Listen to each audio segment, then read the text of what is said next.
Lo voy a enviar al WhatsApp en este momento también.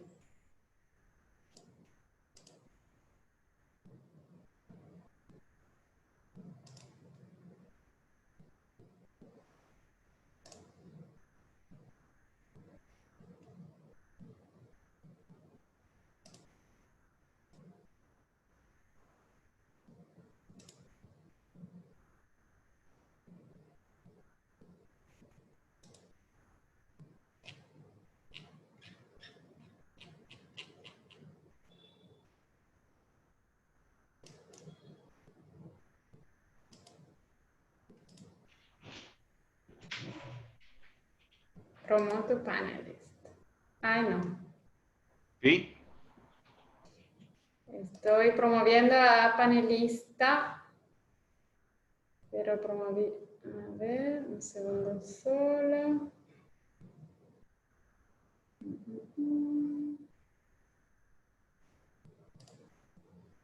Mientras, así le vamos a dar 5 minutitos más a los Sí. demás.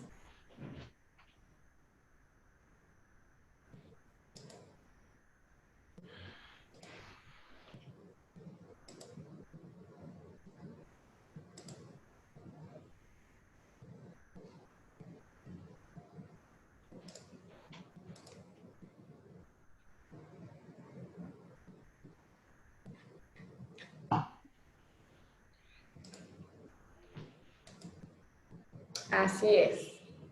Ahora Pavel debería aparecerle que es panelista. Correcto.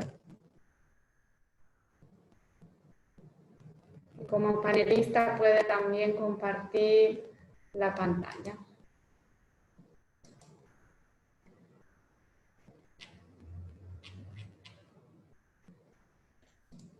Gracias. Será solo ocasionalmente. Ok.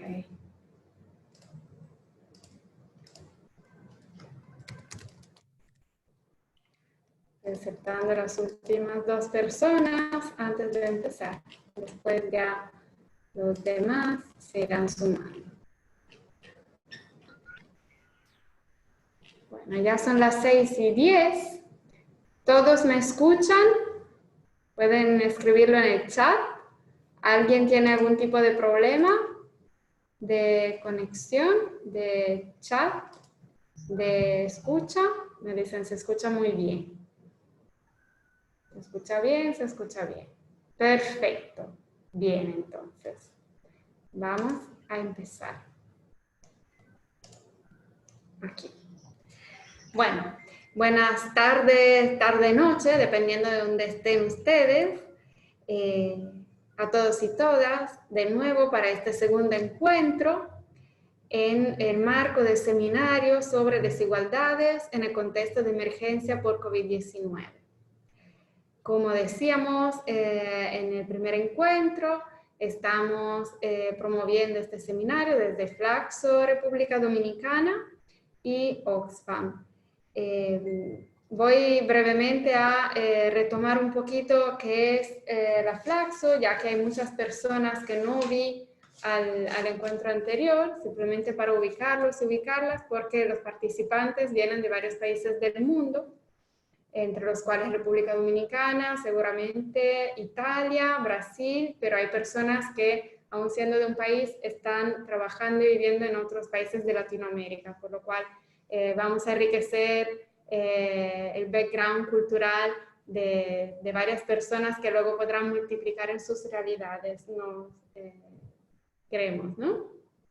Bueno, la Flaxo es un organismo internacional que tiene como objetivo la promoción de la enseñanza, la investigación y la cooperación técnica en el campo de las ciencias sociales. Flaxo República Dominicana, el programa Flaxo República Dominicana fue creado en 1986 de parte de notables intelectuales organizados junto al auspicio de algunas instituciones académicas nacionales. La misión de Flaxo es asegurar la formación de especialistas en ciencias sociales, como a través de cursos de posgrado, investigaciones en el área de ciencias sociales y asuntos relacionados a la problemática latinoamericana y caribeña. y promoviendo el intercambio también de materiales de enseñanza y colaboraciones entre instituciones universitarias nacionales y con organismos análogos también. Hoy vamos a profundizar el tema sobre la gestión de la economía en el contexto de emergencia por COVID-19.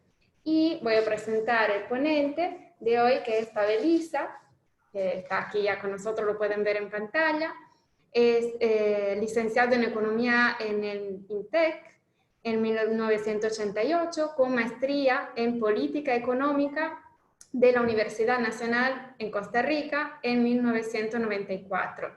También es doctor en Economía en la Universidad de Massachusetts, Amherst, en 2003. Desde finales de los 80 hasta mediados de los 90, trabajó como investigador en el CIECA, un grupo de reflexión económica de la República Dominicana, y como director de investigaciones de CRIES, una red regional de América Latina y el Caribe para la investigación social y económica. También se desempeñó como asesor económico del Ministerio de Hacienda y del Ministerio de Economía, Planificación y Desarrollo de República Dominicana.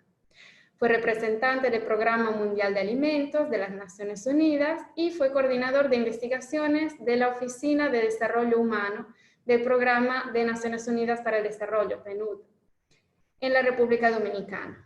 En la actualidad se desempeña como profesor investigador del INTEC, adscrito al Observatorio Dominicano de Comercio Internacional. Su trabajo académico se ha concentrado en temas de comercio internacional, política comercial, desarrollo humano, política social y desarrollo rural. Sus trabajos han aparecido en publicaciones académicas de diversos tipos y también se ha desempeñado como docente en universidades de República Dominicana, Centroamérica y en la Universidad de Massachusetts Amherst en Estados Unidos. ¿Correcto, Pavel? Bien, te dejo la palabra. Voy a tratar de quitarte el unmute, o sea, de darte el audio. Perfecto. Bien. Gracias, Cristina, por tu presentación. Se escucha bien, ¿no? Se escucha bien. Sí, Se escucha bien, muchísimas perfecto. gracias. ¿Ah? Sí, solo decirle a todos los participantes que tengan mucha paciencia, que somos muchas personas, que habrá toda la posibilidad de expresar sus dudas, reflexiones y preguntas a través del chat todo el tiempo, y en particular vamos a dividir la jornada de hoy en dos partes, ¿verdad, Pavel? Sí. Así que después de la primera ya tendremos una sesión de preguntas para dinamizar un poco y ya después con una segunda parte. Muchas gracias, Cristina. Un placer estar en mi casa, la Flaxo. Debo decir que yo soy uno de los primeros, creo que fue el primer egresado Flaxo en la República Dominicana.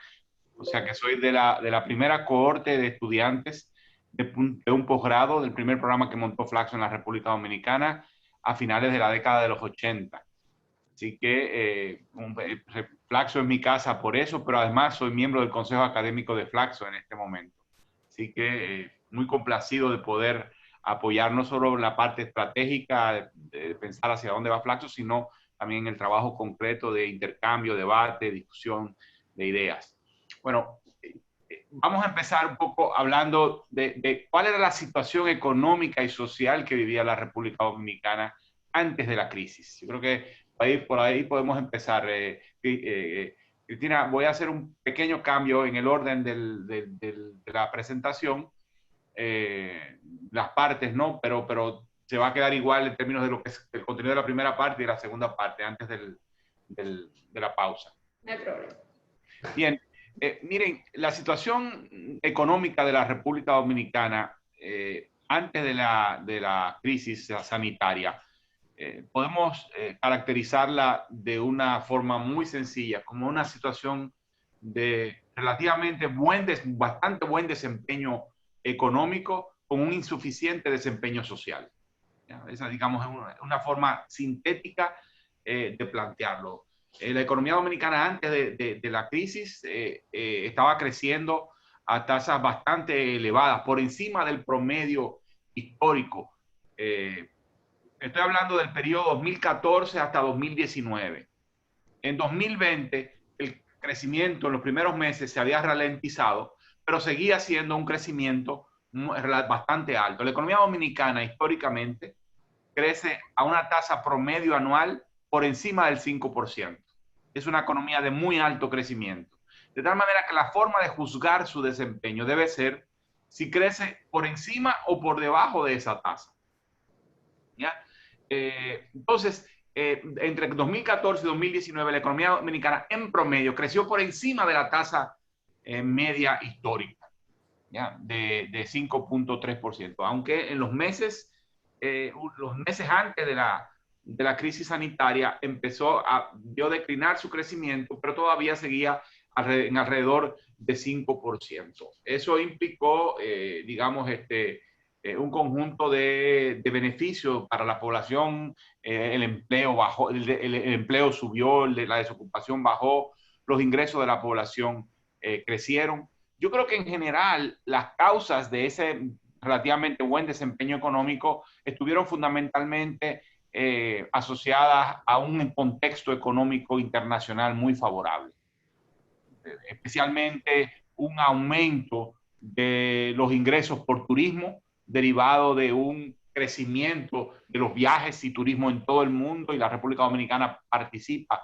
en el mercado internacional, en ese mercado, y se benefició de una afluencia mayor de turistas del resto del mundo, como se beneficiaron muchos otros países del mundo que son importantes destinos turísticos. Pero además las remesas crecieron de manera significativa, han crecido de manera significativa en los últimos años. De hecho, el ingreso promedio mensual de remesas ha subido en más de 200 millones de dólares. Hasta antes de la crisis, la República Dominicana estaba recibiendo poco menos de 600 millones de dólares por mes esencialmente de la población dominicana viviendo en el exterior, en particular en Estados Unidos, en España y en menor medida en otros países de Europa, como Italia, por ejemplo. Entonces, estamos hablando de cifras muy significativas. Estamos hablando de unos más de 6.500 millones de dólares por año. Eso es cerca de un tercio de todos los ingresos de divisas, corrientes de divisas del país. Paga por decirlo así, por el 30% de las importaciones y el 10% del consumo. O sea que un crecimiento de las remesas, el crecimiento de las remesas positivamente en la demanda y en el crecimiento económico, pero también por el bajo precio del petróleo. ¿Ya? Los precios del petróleo han estado muy deprimidos y eso ha implicado un ahorro de divisas muy significativo, de tal manera que este país tenía muchos dólares, muchas divisas disponibles para importar y poder crecer, importar materia prima, equipo, insumos, bienes de consumo final. No significa que no haya causas domésticas, también las hay. Un gasto público elevado, un déficit público, o sea, un gasto del Estado por encima de sus ingresos, financiado con deuda pública, y eso inyectaba a la demanda agregada recursos. También una bastante baja inflación y bajo ritmo de devaluación que hacía que el entorno económico se hiciese relativamente previsible y ha facilitado la inversión, ¿no? Por supuesto, la inflación y el tipo de cambio bajos tenían que ver no solo con los flujos de divisas al país, que garantizaban que la tasa de cambio estuviera reducida, sino también por una política monetaria que era muy activa, muy agresiva en el mercado, secando la economía de pesos, de alguna manera elevando la deuda del Banco Central, porque el Banco Central captura los pesos colocando certificados, retirando liquidez, tomándole prestado dinero al público, y eso hizo que la deuda del Banco Central creciera de manera significativa, de tal manera que la estabilidad de precios tuvo un costo, y es el aumento muy, muy significativo de la deuda del Banco Central, que al final es una deuda del Estado. Y como el Banco Central no produce, no genera, no captura pesos, no captura impuestos, pues entonces lo que hace para pagar ese dinero que toma prestado y los intereses es endeudarse más. Y eso genera un crecimiento muy significativo de la deuda. Pero también el sector las exportaciones se vieron beneficiadas, aunque en mucho menor medida, asociada a un crecimiento económico en el resto del mundo. Entonces, todo eso contribuyó a que la situación macroeconómica mejorara, y también la situación del empleo.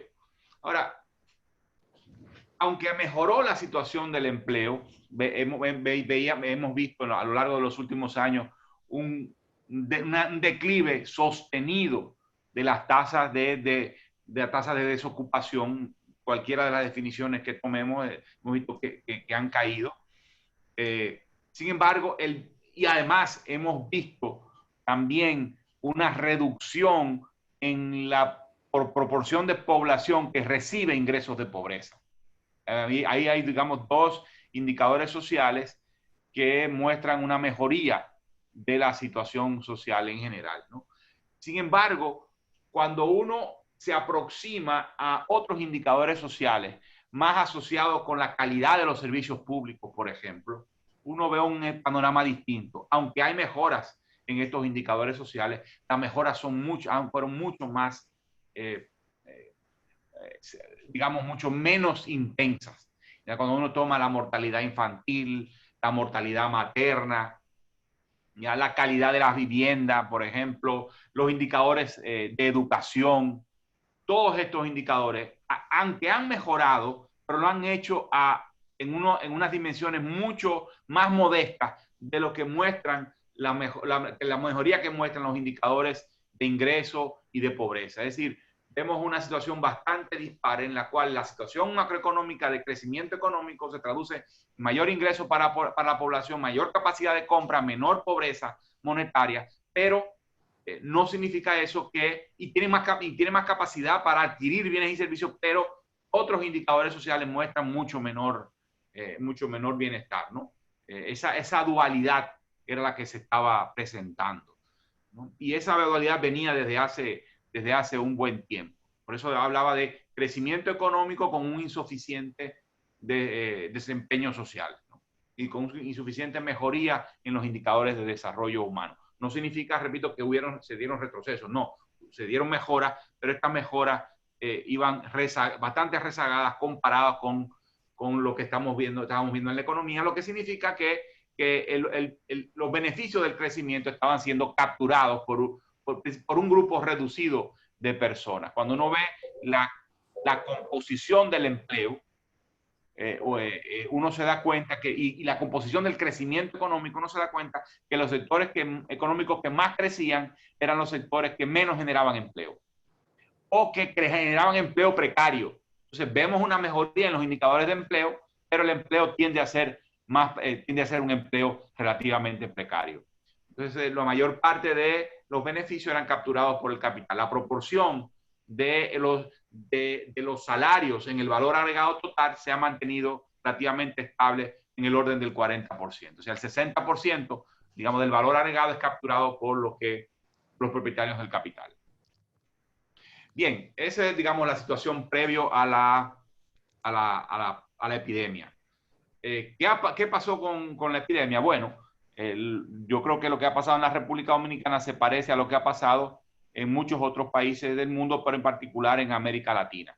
Lo que hemos visto primero, digamos, podemos hablar de que ha habido dos fases de la epidemia. Una primera fase en la cual hubo un crecimiento del número de contagios, el número de casos positivos venía creciendo, y también el número de personas fallecidas venía creciendo, y con la introducción de medidas de distanciamiento social, en particular la declaratoria de emergencia que ofreció el espacio legal para implementar las medidas de distanciamiento social, y luego se introdujeron las medidas de distanciamiento social que implicaban toque de queda, cierre de actividades productivas,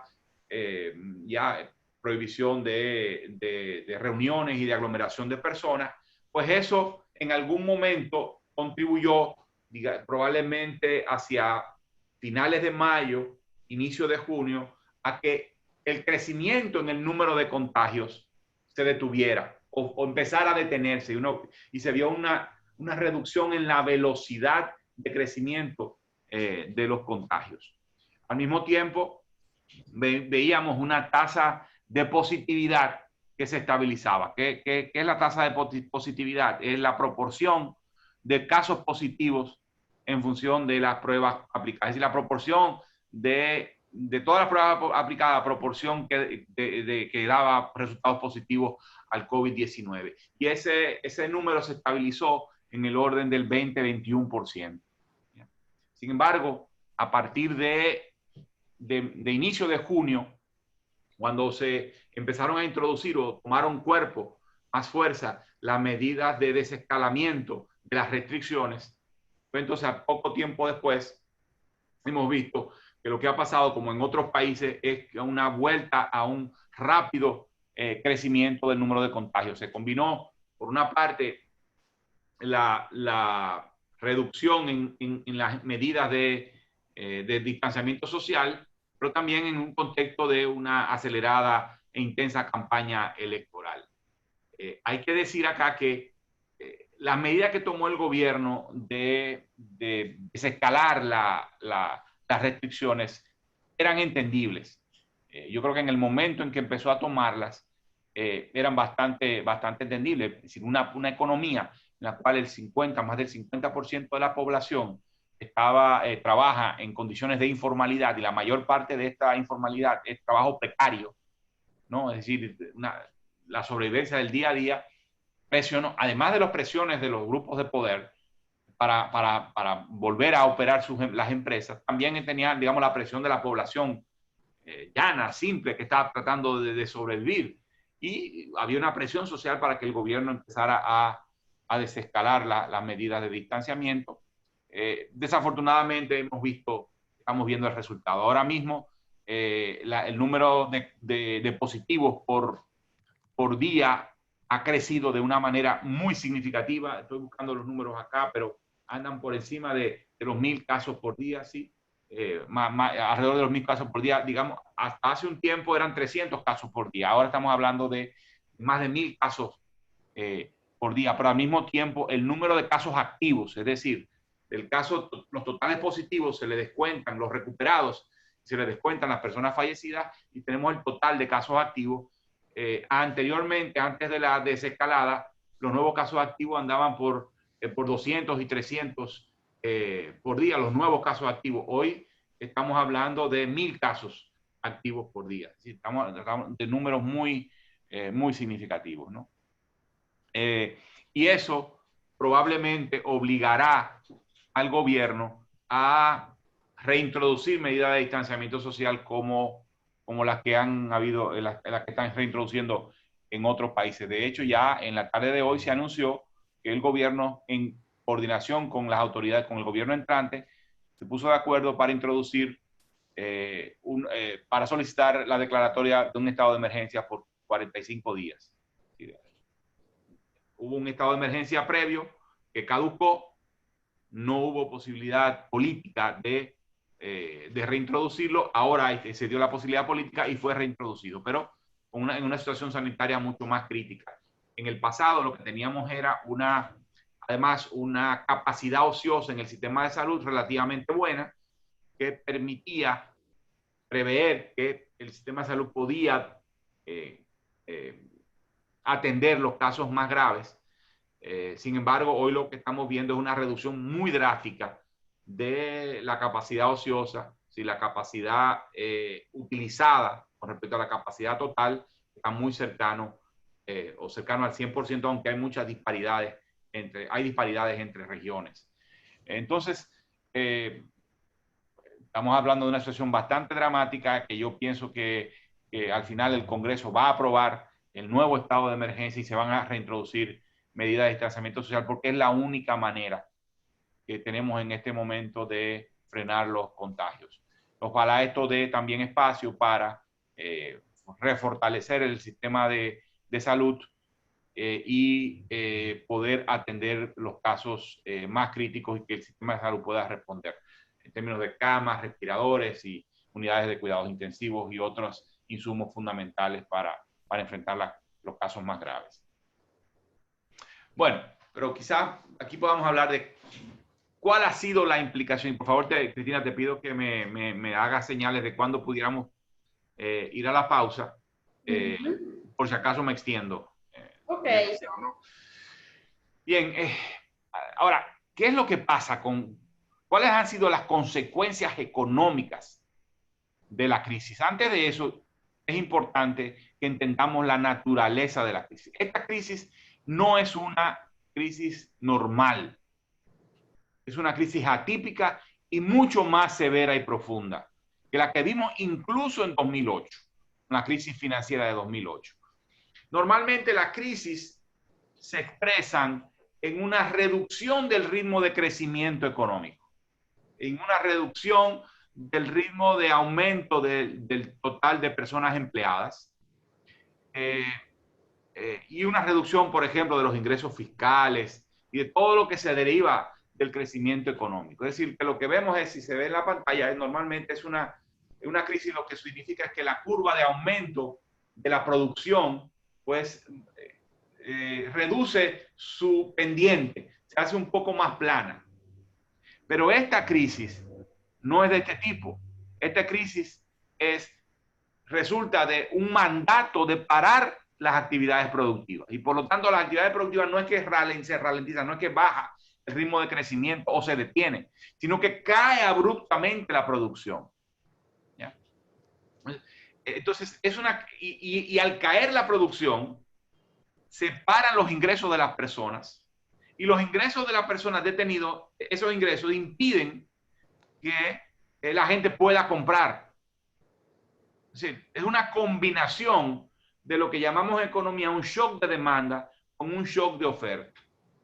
Un shock de demanda significa que hay algo que hace que los factores de demanda no compren, la demanda se contenga. Por ejemplo, si los inversionistas perciben que la situación económica no va a ser buena en los próximos meses, pues entonces los inversionistas deciden no invertir, paran sus planes de expansión de las empresas o de creación de nuevas empresas. Aún siendo pequeños, el negocito, en vez de expandirlo, se contiene porque tienen dudas sobre si el negocio va a prosperar porque la perspectiva económica pudiera no ser buena. Eso es, digamos, lo que normalmente sucede. Pero en este caso, lo que estamos viendo es que fue el gobierno que ordenó parar la actividad productiva porque fue la única manera que encontró para el gobierno, todos los gobiernos, ¿no?, para detener el contagio. Y eso significa un frenazo de golpe. No fue una crisis de demanda, porque la gente decidió no comprar, no gastar. Por ejemplo, los inversionistas o la gente misma, si la gente percibe que la situación económica no va a ser buena en el futuro, pues entonces tiende a consumir menos hoy para poder tener dinero, para poder gastarlo mañana cuando no reciba suficiente ingreso. Es decir, ahorro hoy para desahorrar mañana. Bueno, no fue un shock de demanda lo que comandó la crisis, sino un shock de oferta. El shock de oferta es cuando, por ejemplo, una guerra, ¿no?, o un huracán que destruye capacidad productiva. ¿Ya? En esta ocasión, lo que pasó fue que el gobierno mandó a parar la producción, y al mandar a parar la producción, los ingresos de la población se ven afectados. Entonces, hubo un shock de oferta que mandó a parar la producción, que se traduce en un shock de demanda porque la gente deja de consumir, ya, porque no tiene dinero. Y ese shock de demanda otra vez reduce y se retroalimenta la contracción de la oferta y la economía entra en una espiral hacia abajo, ¿no? Eso también provoca que los ingresos fiscales se reduzcan, ¿ya?, y el gobierno no tiene la capacidad inmediata para poder gastar. Y entonces también la caída en la capacidad de gasto del Estado se traduce en una caída en la producción, ¿ya? Entonces, fue, digamos, es una crisis no vista antes, o no vista por lo menos en el pasado reciente, digamos, en los últimos 20 o 30 años. No hemos visto una crisis de ese tipo, tan profunda. Ahora, ¿cuáles han sido las respuestas del gobierno una vez el gobierno mandó a parar las actividades productivas no esenciales? Bueno, han habido tres tipos de respuestas. Respuestas monetarias. Y esa respuesta, ¿qué significa eso? Bueno, el Banco Central, las autoridades, la Junta Monetaria y el Banco Central, pues pusieron a disposición del público mucho más liquidez de la que antes había. Redujeron la tasa de política monetaria. Sí, la tasa de política monetaria es la tasa a la cual el Banco Central le presta a los bancos. Si el dinero que el Banco Central le presta a los bancos baja de precio, pues los bancos también están en capacidad de reducir la propia tasa a la cual le prestan al público. Pero además el Banco Central facilitó mucho dinero al sistema financiero para que el sistema financiero colocara créditos en el mercado, pero también para que estuvieran en capacidad de aguantar el golpe que significa que las empresas estén paradas, porque al pararse la producción, pues las empresas, sus ingresos se vuelven cero cuando se detienen totalmente. Y al volverse cero, no están en capacidad de pagar los créditos.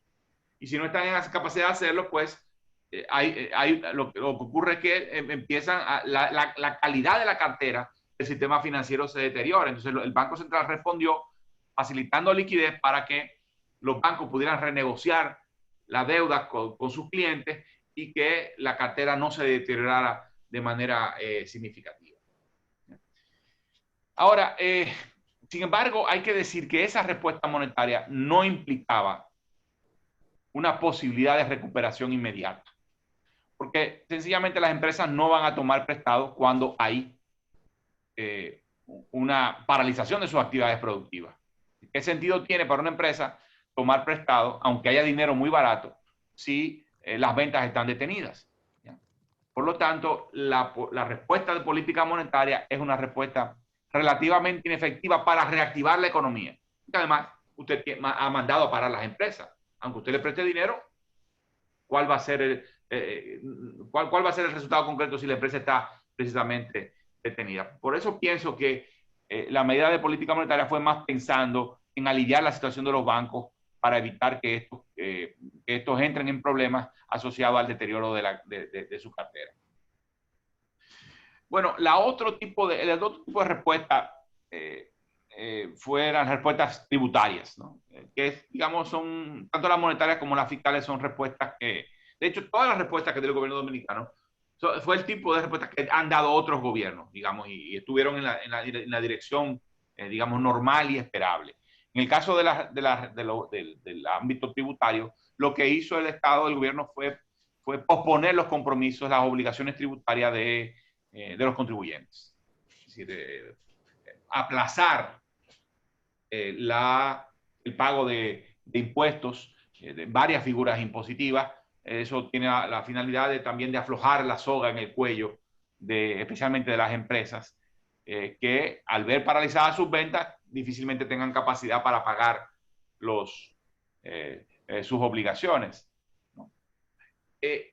Obviamente el resultado de eso es que las recaudaciones se reducen. No solo se reducen porque no hay ventas y no hay ingresos, sino también porque el fisco le permitió a las personas que compromisos tributarios que ya habían adquirido no los pagasen de inmediato. Y la otra respuesta fue la protección social. Es decir, introdujo, y eso era inevitable y fue correcto que el gobierno actuara de esa manera. Y lo que hizo fue introducir 3 programas fundamentalmente.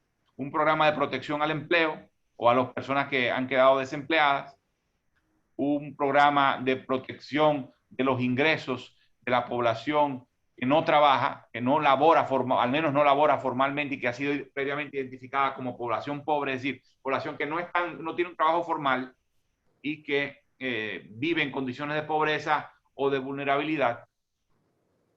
Y más tarde, de manera mucho más tardía, impulsó un programa de facilitación de créditos a personas con negocios, pero que no son negocios formales, pero que tienen una historial de crédito. La idea es que se aproximó de esa manera al sector informal, porque mientras el programa de protección del empleo es para la protección del empleo formal y de los trabajadores que estaban en el sector formal, el programa Quédate en Casa era un programa para la protección de la población pobre, que una parte de ella está en la informalidad, cierto, pero digamos que por definición esta gente no se le apoya por su condición de informalidad, sino por su condición de pobreza o vulnerabilidad. Entonces, frente a los reclamos de la necesidad de proteger los negocios informales como tales, impulsó este programa PATI, para los que no conocen el lenguaje, este es para ti, ¿no? Pero en contracción, en forma, digamos, dominicana caribeña de hablar. Entonces, la idea era facilitar crédito a estas personas que tienen negocios y tienen historial de crédito, pero que tienen negocios, digamos, por cuenta propia, ¿no? Obviamente, el problema de ese programa PATI es que ya estaba, si las personas tenían historial de crédito y ya estaban previamente identificadas por esa vía, probablemente no son los más pobres no tienen los negocios más pobres y frágiles. Entonces, digamos que esto es una crítica que habría que hacer. Bueno que el gobierno haya dado el paso y tratar de aproximarse a esta población, pero es una población que probablemente, dentro de toda la población que estaba en la informalidad, era la que estaba en mejor situación. Quédate en casa fue un programa de transferencia monetaria. Eso consistió en aumentar el total de beneficiarios de la transferencia monetaria que van dirigida a la población más pobre, la población, digamos, pobre, normalmente eran la población empadronada en el programa de transferencia es de 800.000 hogares, 820.000 hogares, y lo que hizo el gobierno fue aumentar la población que recibe apoyo monetario hasta de 820.000 hasta 1.500.000, es decir, casi lo duplicó.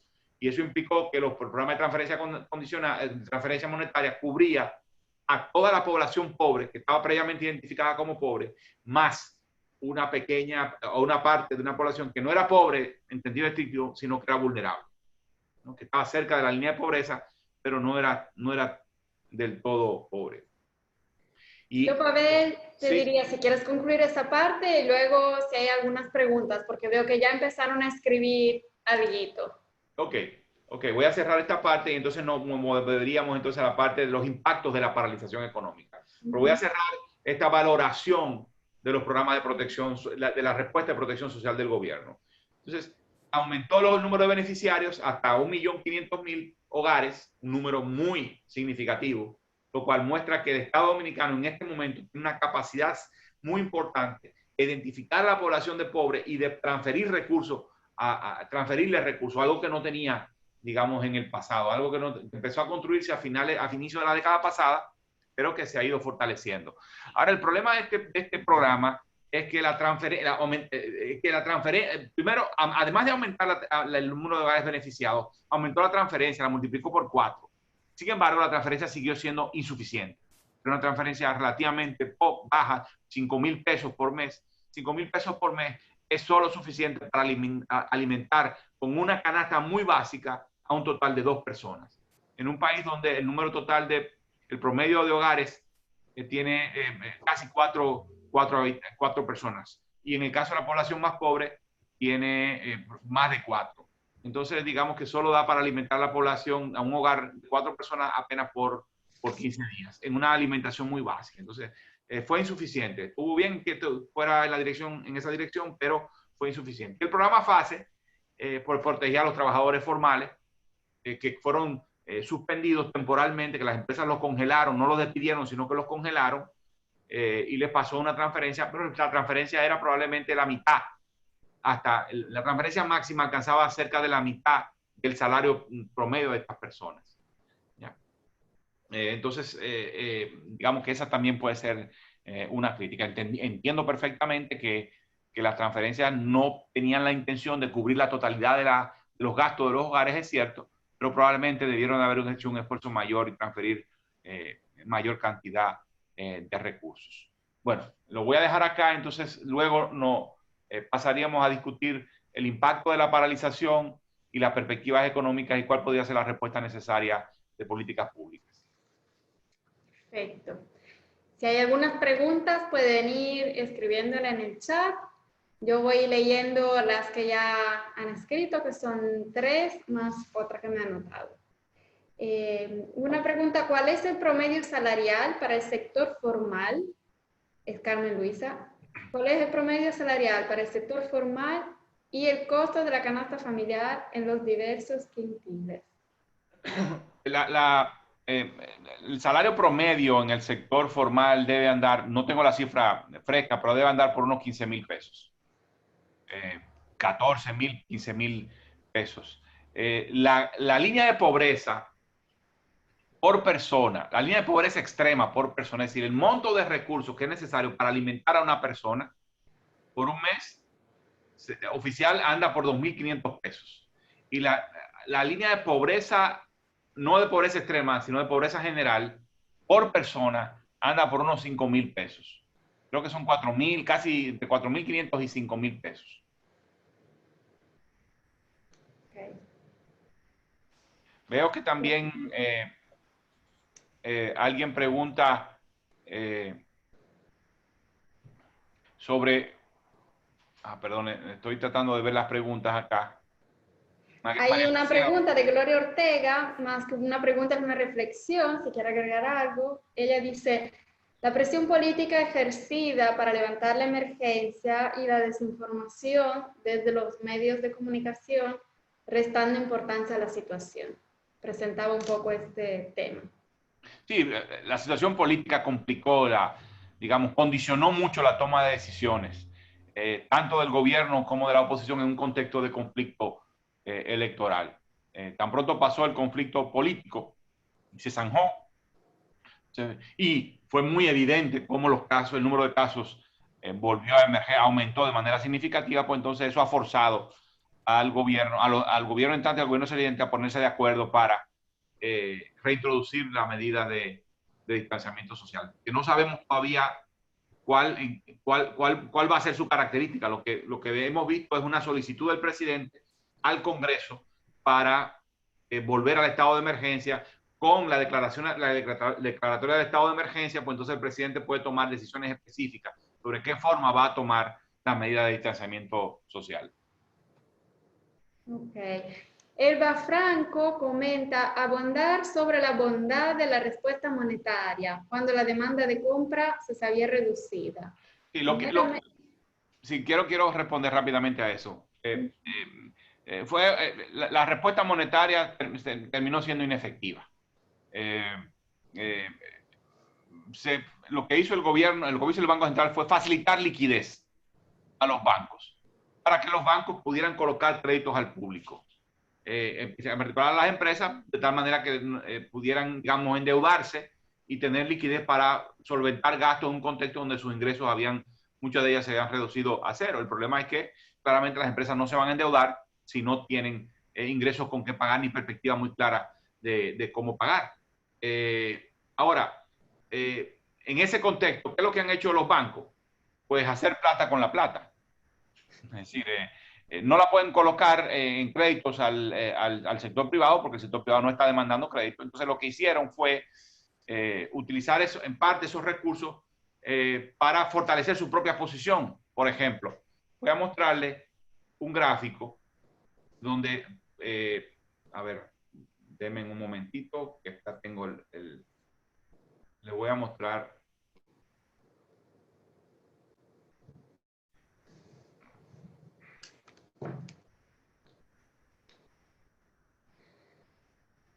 Ok, sí, acá está. Oh, lo siento. Bueno, sí, ya. Oh, perdonen, no. Perdonen, es que no lo tengo, no tengo claro acá. Acá está ya lo tengo. Uh-huh.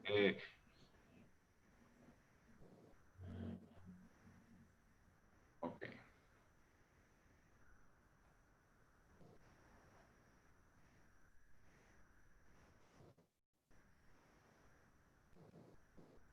Miren, este gráfico, lo que está mostrando, el gráfico que están viendo dice activos y pasivos en moneda extranjera del Banco Central, no debo decir, del Banco Central, así dice. Sí. Ok. Realmente, perdonen, pero no debe decir del Banco Central, sino de los bancos comerciales. Entonces, cuando ustedes ven ahí, miren cómo las rayas, hay una raya roja que va, esta línea roja, ¿no? Que va bajando y esta línea azul que va subiendo. ¿Se dan cuenta? Entonces, estas rayas rojas son los activos de los bancos comerciales. Debe decir los bancos comerciales, no del Banco Central, los bancos comerciales. Miren cómo sube y miren cómo baja los pasivos en moneda extranjera de los bancos comerciales. ¿Qué significa eso? Que los bancos comerciales lo que hicieron fue fortalecer su posición en dólares. Utilizaron los recursos que el Banco Central les facilitó, ¿ya? para fortalecer su posición en divisa y protegerse frente al deterioro, al potencial deterioro de su cartera de créditos. O sea, ellos fueron, digamos, se protegieron a sí mismos antes que facilitar recursos al público. Pero era también muy difícil facilitar recursos al público y a las empresas por la situación de paralización económica y porque la demanda de las empresas está en el suelo. Bien, todas estas preguntas que están saliendo, yo las guardaría allí, a ver si da tiempo responderlas al final para no llegar con el agua hacia el cuello para seguir con la segunda parte. ¿Te parece, Pavel? Sí, muy bien. Entonces, continuamos con la segunda parte. Sí. Bien. Entonces, ¿cuáles han sido los impactos de la paralización económica? Bueno, han sido realmente profundos. Voy a mostrar esta filmina que revela el efecto.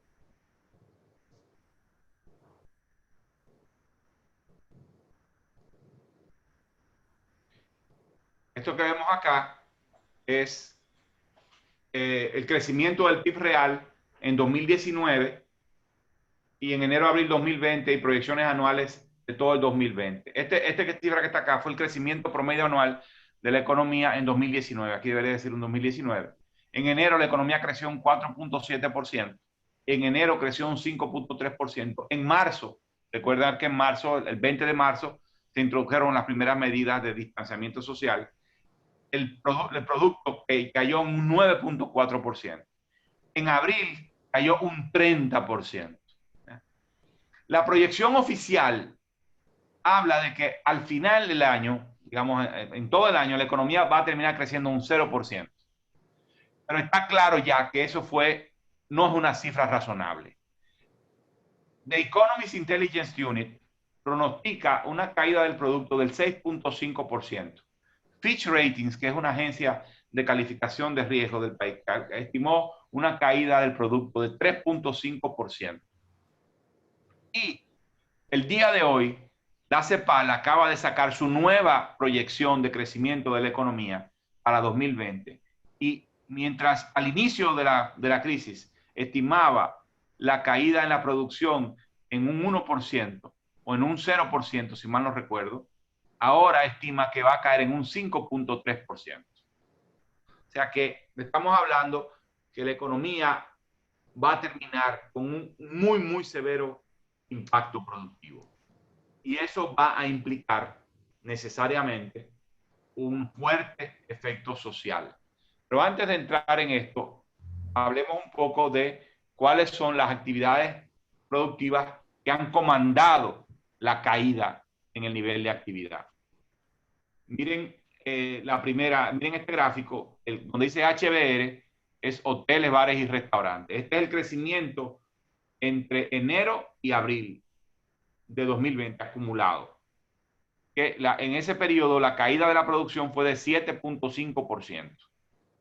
¿Quién fue que explica, qué sectores explican esta caída? Hoteles, bares y restaurantes, caída de 34%. Y esto en muchos es el turismo, no solamente, pero en muchos es el turismo.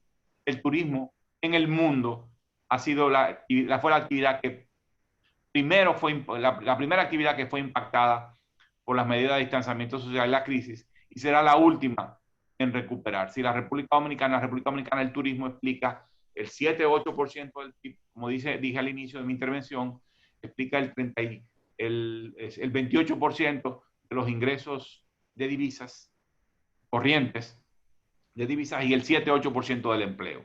¿Ya? El otro sector que más decreció fue construcción, con una caída de casi 25%. Y otros sectores fueron minería, otros servicios, transporte, manufactura y manufactura local. Claramente el sector que más creció fue el sector salud. ¿Ya? Entonces, estamos hablando de un retroceso económico muy severo.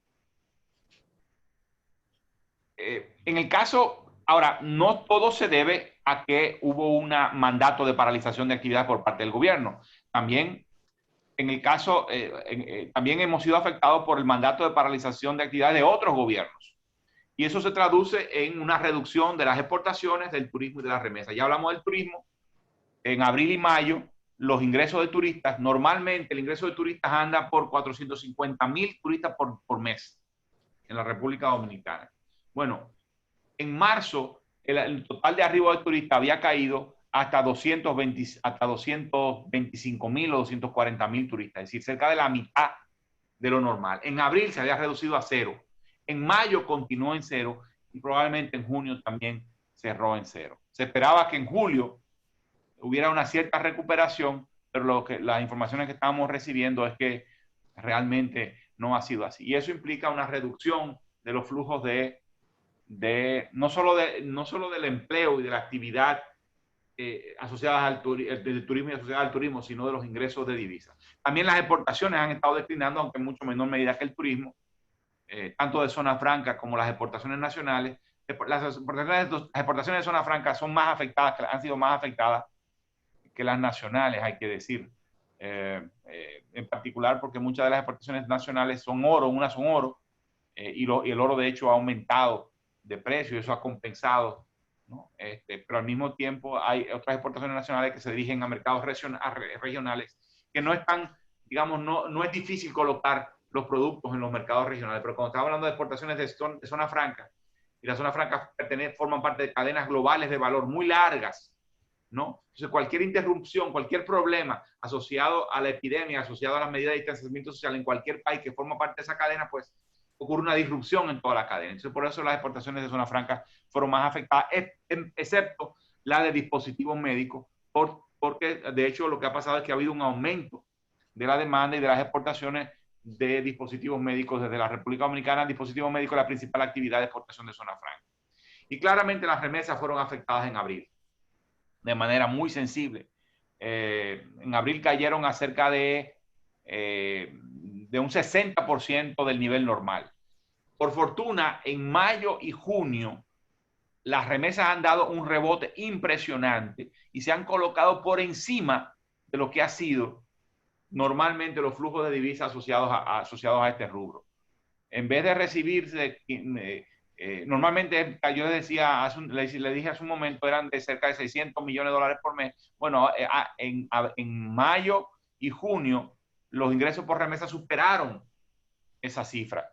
Y tiene que ver con las ayudas federales que el gobierno de los Estados Unidos ha dispuesto para los dominicanos, en los hogares, las familias, bueno, en general lo ha dispuesto para todo el mundo, pero también son beneficiarios los hogares dominicanos que han logrado mayores ingresos y han decidido transferir mayores recursos hacia la República Dominicana para enfrentar la crisis que viven los hogares que han visto paralizados sus ingresos. Entonces, muy agradable esa noticia. La pregunta que tenemos es si eso va a ser sostenible, ¿no? En la medida en que las ayudas federales no continúen, pues pudiera haberse afectado los flujos de remesa. Los flujos de remesa a largo plazo dependen de la dinámica del mercado de trabajo en Estados Unidos especialmente. Y si esa economía continúa enfrentando problemas y si continúa siendo impactada por la epidemia, pues probablemente esas remesas se van a ver impactadas. También en el empleo ha habido golpes muy severos. Normalmente el empleo en el sector, digámoslo de la siguiente manera, la mitad del empleo está en el sector formal y la mitad en el sector informal. Ahora, del total de empleo en el sector formal, 1.500.000, el total de empleo en el sector formal es de 2.200.000, más o menos. De los cuales 1.500.000, 1.600.000 son trabajadores en el sector privado y 500.000, 600.000 son trabajadores en el Estado, en entidades autónomas y descentralizadas o en el gobierno central. Cerca de la mitad en cada una de estas ramas del gobierno. Ahora, de los 1.6, 1.5 millones de trabajadores en el sector privado, en el sector formal, de eso fueron declarados en cesación unos 600.000. Estamos hablando de que el sector privado perdió más de 1/3 del total de trabajadores. Ya. O sea, estamos hablando de y fíjense esto, si el total de personas desocupadas en la economía es de unos 500,000 personas, eso es cerca del 10% de la fuerza de trabajo. El desempleo anda por el 10%, son 500,000 personas. Eso significa que si se quedaron sin desempleados unas 600,000 o 500,000 personas en el sector privado, el desempleo se duplicó. En abril y mayo el desempleo se duplicó, algo sin precedentes en la economía dominicana, como está sucediendo, por supuesto, en otras economías del mundo. Y eso es solo por el efecto en el sector formal. No está considerando el impacto en el sector informal.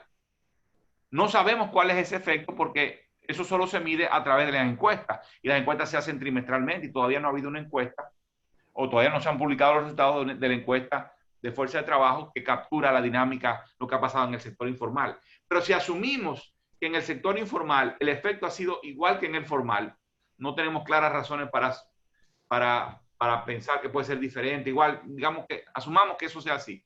Estamos hablando de que el desempleo, al menos en abril y en mayo, aumentó, se multiplicó por 3. Subió desde 500,000 personas hasta 1.500.000 personas. O aumentó del 10% al 30%. Estamos hablando de un efecto devastador en el empleo. Pero además, cuando uno desglosa el efecto por tramo de ingresos y por rango salarial, uno advierte que el impacto fuerte en el desempleo ha sido en los tramos de salario más bajos. Es decir, quienes han sido despedidos han sido los trabajadores suspendidos o definitivamente despedidos, han sido los trabajadores de menores niveles de ingresos.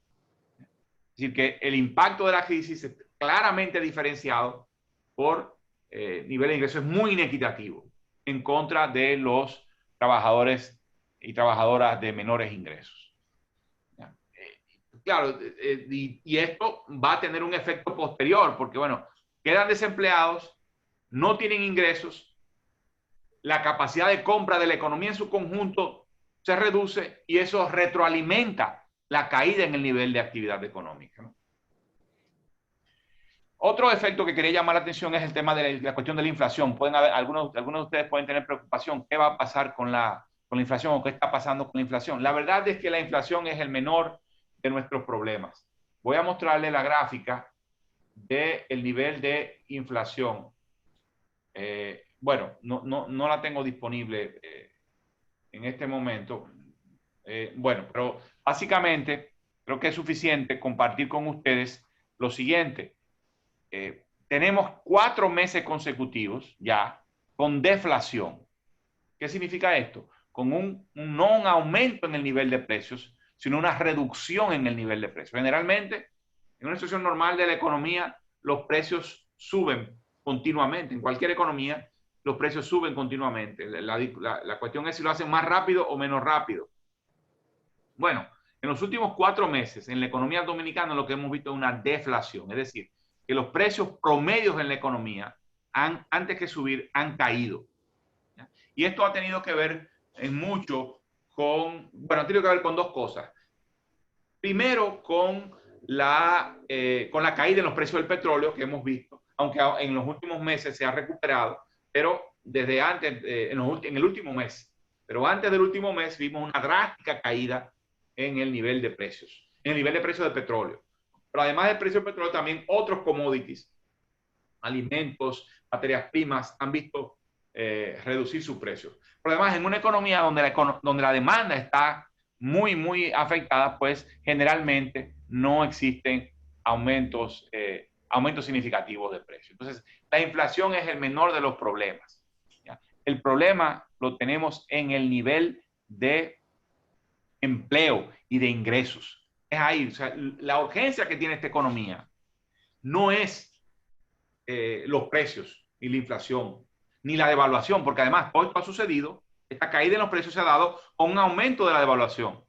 Es un tremendo contraste. Si normalmente en esta economía lo que hemos visto es que el aumento en la devaluación iba seguido de un incremento en la inflación, ¿ya?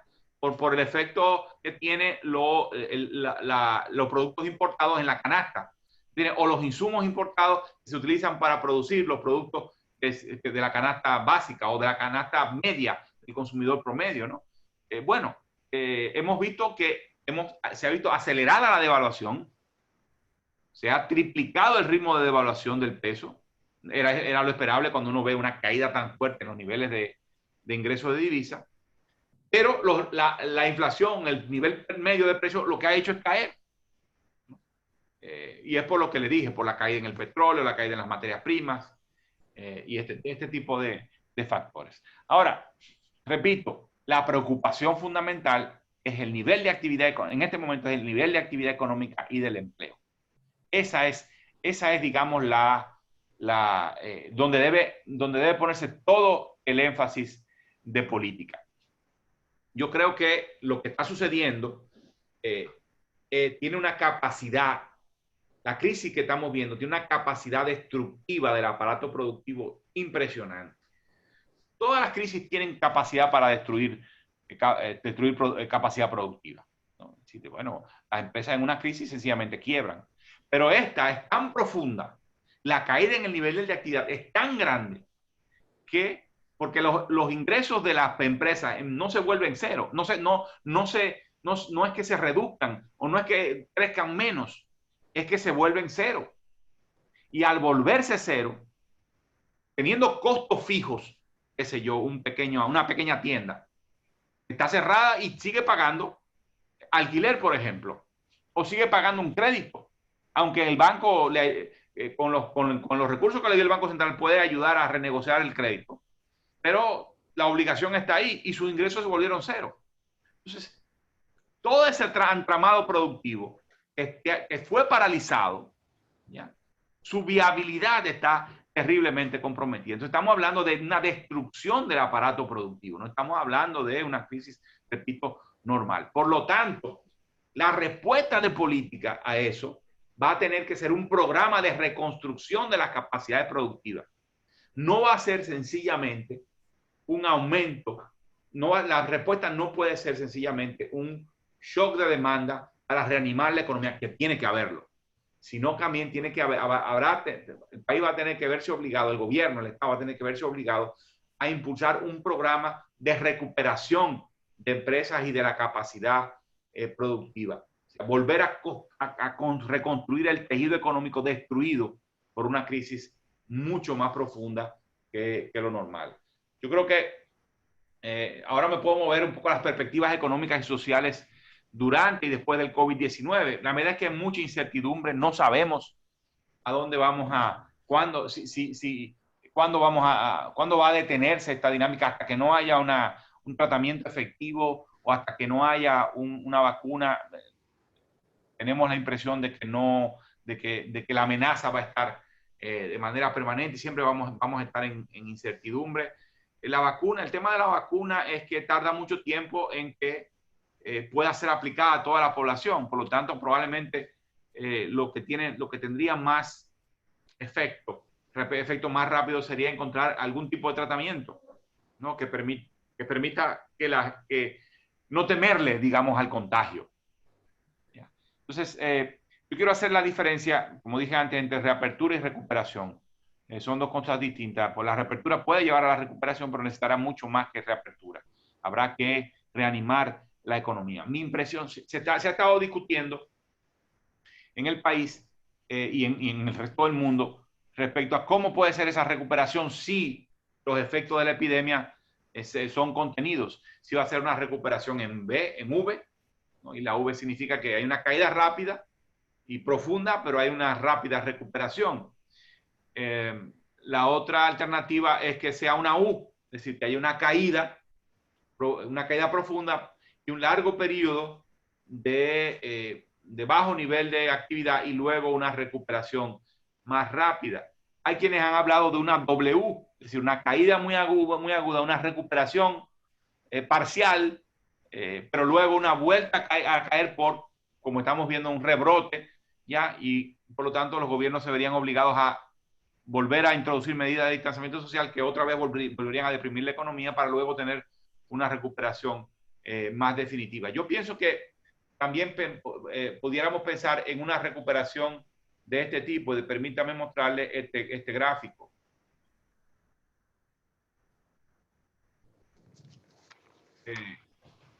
Fíjense acá, o sea, digamos, el nivel de actividad normal, tenemos una caída muy profunda en el nivel de actividad económica y luego viene una recuperación con la apertura, probablemente veamos una nueva caída, luego una recuperación, pero una recuperación de este tipo, bastante lenta, ¿no?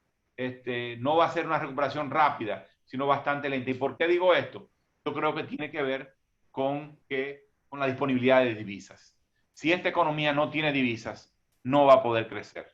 Porque todas las economías pequeñas importan la mayor parte de lo que necesitan, o mucho de lo que necesitan, y exportan mucho de lo que producen para poder comprar lo que necesitan, porque no tienen la capacidad para producir todo lo que necesitan y por lo tanto se especializan en exportar unos pocos rubros para poder importar. Bueno, por lo tanto, para crecer necesitan las divisas. Bueno, entonces, esta capacidad de recuperación va a depender de cómo se recupere el turismo, la zona franca, las exportaciones y las remesas. Y por eso planteo que estas líneas azules son la disponibilidad de divisas.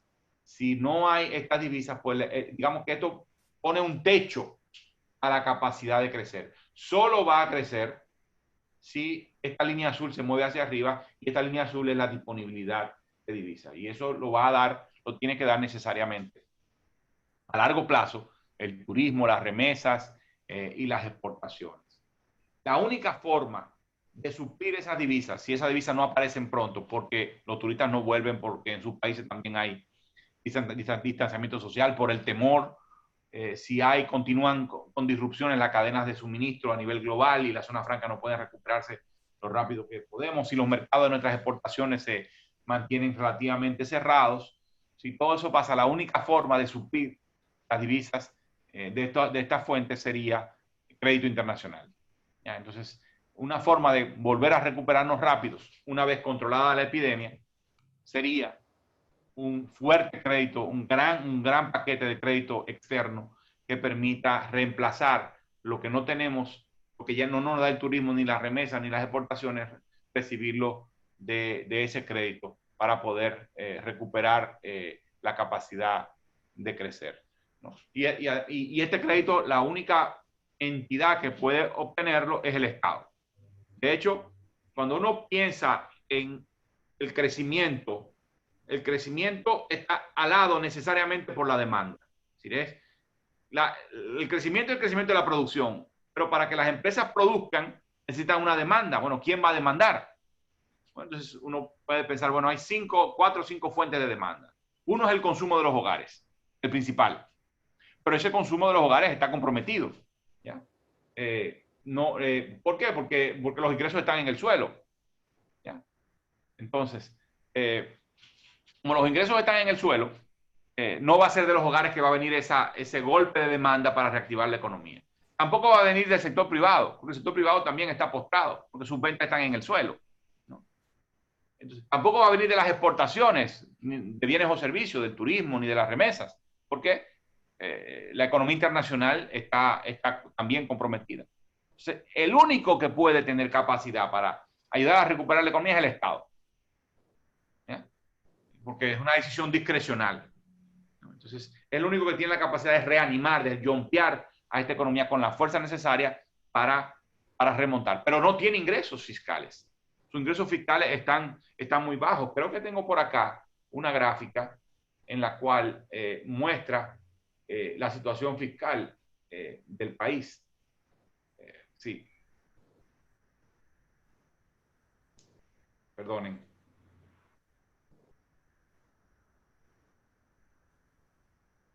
Perdonen que lo tenía en varias presentaciones y no logré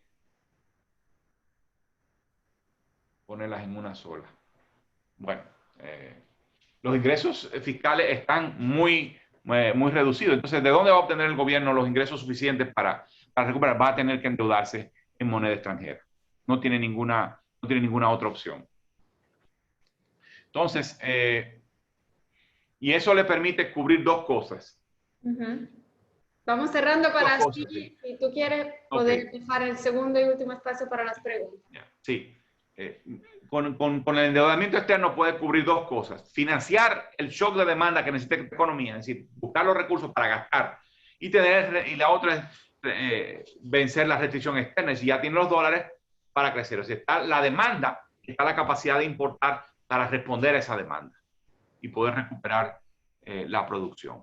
Las implicaciones totales de esto van a ser sociales de todas maneras, de todo esto van a ser muy severas, aunque el Estado logre con efectividad los recursos y tratar de impulsar un programa de recuperación que no ha impulsado el gobierno saliente.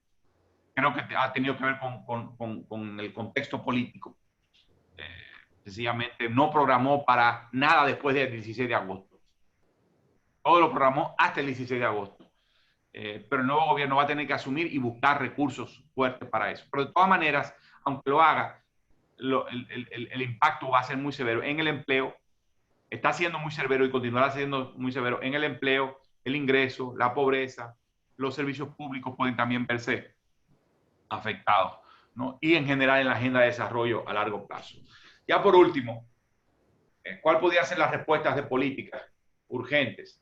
Bueno, yo creo que el programa va a tener que incluir, primero hay que buscar mucho dinero, como dije antes. Segundo, va a tener que dirigir ese gasto de la recuperación en aquellos elementos que pueden reactivar la economía más rápidamente y que hacen que ese gasto se filtre menos al exterior, demandando importaciones. Pudiéramos pensar, por ejemplo, en construcción. Construcción tiene una capacidad para recuperar la economía muy grande, porque tiene un conjunto, la actividad de la construcción está muy encadenada a la producción nacional. Es cierto que tiene componentes importados, pero tiene mucho componente nacional. Y eso permitiría que no solo la construcción se recupere, sino todos los sectores que proveen insumos a la construcción. Eso incluye al sector manufacturero, la industria, por ejemplo. Pero también tendría que dirigir el gasto hacia la agricultura, ¿ya? Y la producción de alimentos, ¿ya? Para sostener no solo a los pequeños productores que pudieran verse muy afectados por toda esta situación, y la capacidad de la seguridad alimentaria pudiera verse comprometida si no hay una continua producción de alimentos. Entonces, habría que dirigir el gasto hacia ese tipo de programas. Tendrá que extender el programa de protección social más allá de agosto. Quédate en casa, le cambiará el nombre. Habrá que moverse de fase 1 a fase 2. Es decir, fase 1 era subsidio a los empleados suspendidos. Yo pienso que ahora va a tener que moverse a poner más recursos en subsidio a las empresas para que mantengan los empleados privados. ¿Ya? Van a tener que saber cómo hacerlo, identificar aquellas empresas que están verdaderamente en problemas para poder apoyarles para que los empleados continúen estando ocupados. Y va a tener que extender quédate en casa, repito, con un nuevo nombre probablemente, porque además puede combinarse con un ya no quédate en casa, en un protégete. No es decir, sal a trabajar, ten tus actividades, no te quedes en casa necesariamente, pero hazlo con todas las medidas de protección necesarias, porque eso es uno de los elementos que ha faltado. La idea de que podemos, necesariamente para frenar la epidemia, tiene que haber cierre de actividades. Yo creo que era, en principio está equivocada. No tendremos opción, pero en principio está equivocada. Yo creo que la recuperación es posible si la gente sabe cómo cuidarse. Hay una responsabilidad del Estado en indicarle a la gente con mucha claridad y hacer cumplir las normas de protección al tiempo que permite que las actividades productivas se desarrollen. Pero bueno, de todas maneras yo pienso que va a tener que mantener las transferencias, el gobierno va a tener que mantener las transferencias a los hogares pobres por un mayor periodo de tiempo. Entonces, diría que esos serían los componentes de un programa de recuperación: construcción, alimentos y agricultura y protección social. Muchas gracias. Gracias a ti, Pavel. Vamos con las preguntas. Vayan poniéndolas en el chat y yo ya recogí algunas. Voy a mencionarte dos. Una es, ¿cuáles serían las consecuencias de un fuerte crédito internacional? En principio sería una consecuencia positiva. Necesitamos el crédito internacional. Tenemos un problema de deuda. No es gravísimo, pero tenemos un problema de deuda y vamos caminando hacia un problema grave. Pero en estas circunstancias no hay ninguna otra forma más que tomar crédito. Ahora sí, este es el momento necesario para tomar crédito. Nos va a aumentar la deuda, sí, pero el problema de la deuda no es un problema de este año, ni de esta crisis. Es que hemos tenido 12 años, 11 años continuos de déficits fiscales financiados con deuda.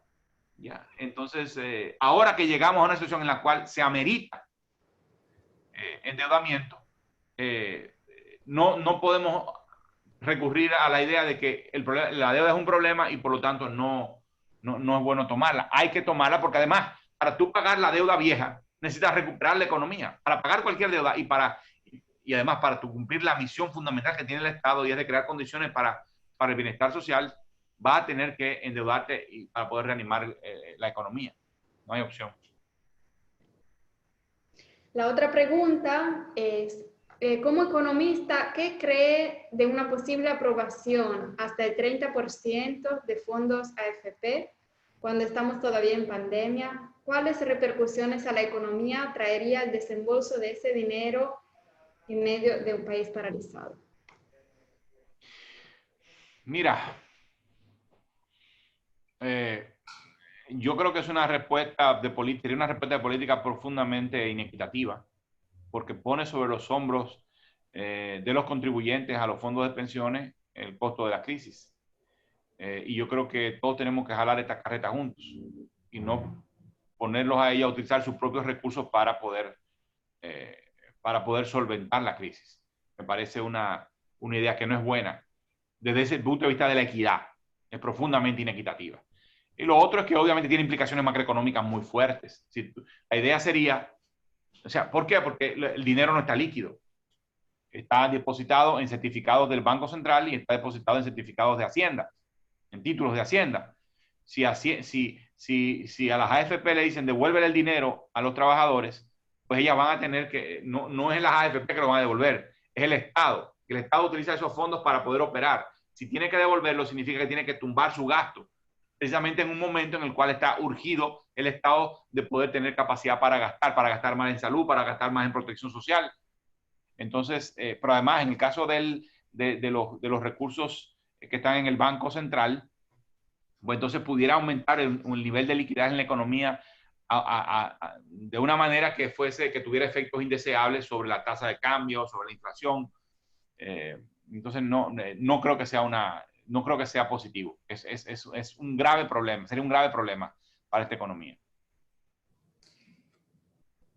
Otra pregunta.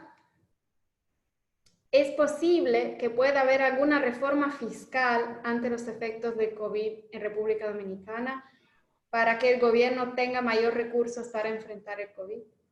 No, no debería. En un momento de crisis no es lo razonable, no es pensar en una reforma fiscal. La reforma fiscal es absolutamente imprescindible, pero en un contexto de crisis sería contraproducente. La reforma fiscal tiene que lograr sanear y adecentar el gasto público, tendría que lograr aumentar las recaudaciones y tendría que rebalancear las cargas tributarias para aliviarle las cargas a aquellos que la tienen muy pesada y aumentarla a aquellos que han estado disfrutando de bienes públicos sin pagar por ellos lo suficiente, ya sea porque han estado exentos o ya sea porque se salen con las suyas y no pagan su cuota y evaden o eluden impuestos. Quiero poner énfasis en el tema del saneamiento del gasto, la necesidad de sanear el gasto público, ¿no? Pero en un contexto de crisis, tú subir la tasa impositiva reduce la capacidad de compra de los hogares y profundiza la crisis. Entonces, digamos que no puede ser en este momento. En este momento la prioridad es reanimar la economía, ¿ya? Y una vez se reanime la economía y se aproxime a los niveles de producción vistos previo a la crisis, entonces es posible, será necesario y será imprescindible discutir una reforma fiscal que ponga al Estado en capacidad no solo de lidiar con el problema de la deuda acumulada por años, sino que ponga en capacidad al Estado de proveer los bienes públicos indispensables para el desarrollo. que esa es la deuda que tiene el Estado con este país. ¿Ya? Con un 14% de presión tributaria no es posible que el Estado pueda proveer esos bienes públicos indispensables. Y ese 14% te hay que incluir entonces pagar la deuda, porque hay que descontar el pago de deuda. Entonces, cuando vienes a ver, la capacidad de gasto del Estado es verdaderamente reducida. Y la única forma en que el Estado ha logrado lidiar con esa capacidad reducida financiera es endeudándose. Pero termina mordiéndose la cola, porque al final va a tener que utilizar parte de sus recursos para pagar la deuda. Entonces se trata de una dinámica, de una bola de nieve, ¿no? Hay que desmontar esa bola de nieve. ¿Ya? Y eso solo se hace aumentando las recaudaciones, pero haciéndolo de una manera equitativa. Y también mostrándole a la ciudadanía que es posible hacer una mejor gestión pública saneando el gasto, dirigiendo el gasto allí donde sea necesario. Y enfrentando la corrupción y la impunidad y el clientelismo. Han marcado profundamente el gasto público y han generado una incredulidad y una desconfianza muy grande de la población. Y por eso el resultado político que hemos visto en las elecciones. La última pregunta, Pavel, para ir cerrando. ¿Cuál es el panorama para los grupos vulnerabilizados, viendo que esta crisis ha vulnerabilizado a todos? Es realmente muy preocupante lo que yo pienso que puede estar pasando con los grupos más vulnerables.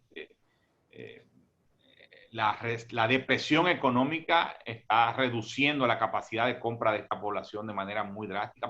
Precisamente fue la capacidad de compra de toda la población, incluyendo esta, la que aumentó. No aumentó mucho, pero aumentó en estos últimos años en un contexto de crecimiento.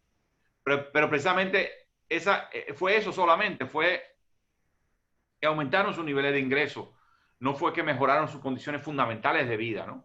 En términos de la calidad de la vivienda, de los servicios públicos, seguridad, por ejemplo, agua, electricidad, saneamiento. Nada de esto mejoró de manera significativa, porque el Estado nunca estuvo a la altura. O sea, la economía crecía y el Estado no era capaz de proveer los servicios fundamentales que acompañaran y que complementaran el incremento en el ingreso con servicios públicos, y eso, digamos, hubiera definido una situación de bienestar mucho más robusta y mucho más duradera y menos vulnerable. Bueno, ahora lo que vemos es, lo que vamos a ver es un retroceso en lo que se avanzó en términos de ingresos, porque también los salarios y, digamos, perdón, el empleo era un empleo precario, y la 54% de la población trabajando en empleos precarios.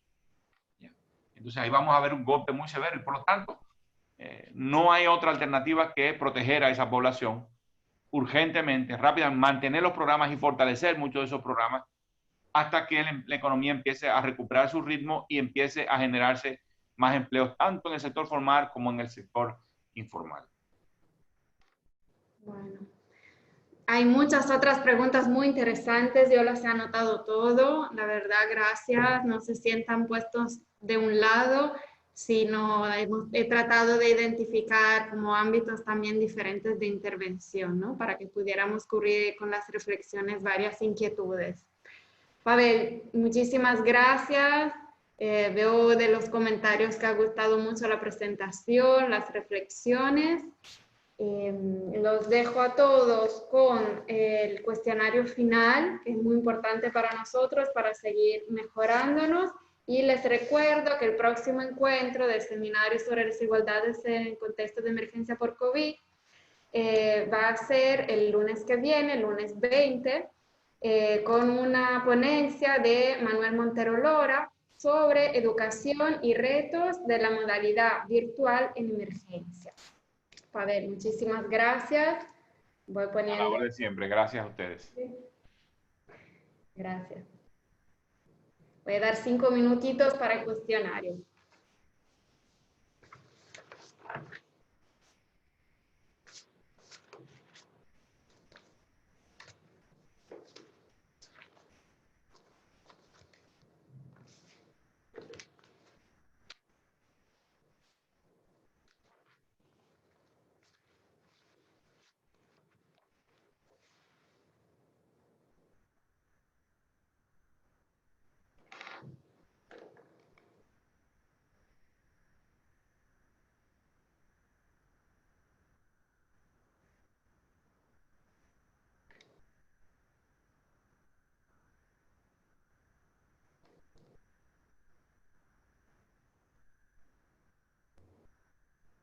Gracias a todos y todas las que van llenando también. Esta vez las felicito por haber sido muy correctos con el uso de micrófonos, cámaras, con las intervenciones. Han salido preguntas muy interesantes.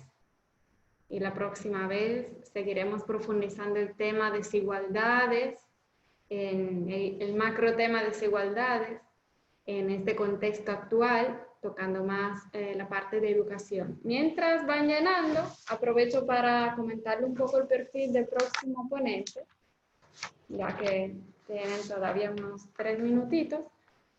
Manuel Montero Lora es uno de los ponentes del seminario.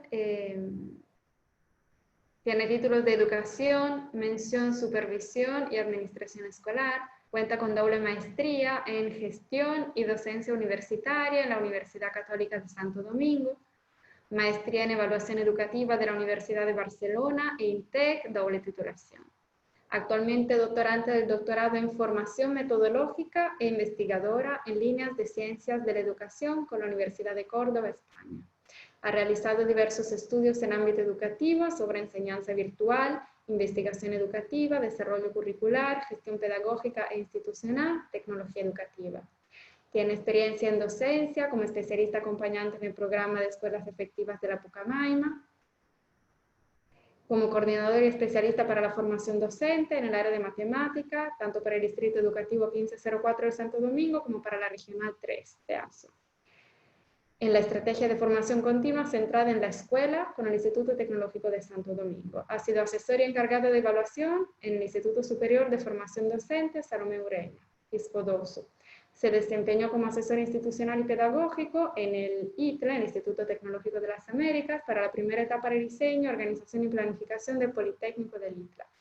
Actualmente funge como consultor individual para el Fondo de Naciones Unidas para la Infancia, UNICEF, en el marco de la estrategia de formación continua centrada en la escuela en el Distrito Educativo 1001 de Villamella. Ya han votado todo, los agradezco muchísimo, buenas noches y nos vemos el lunes 20.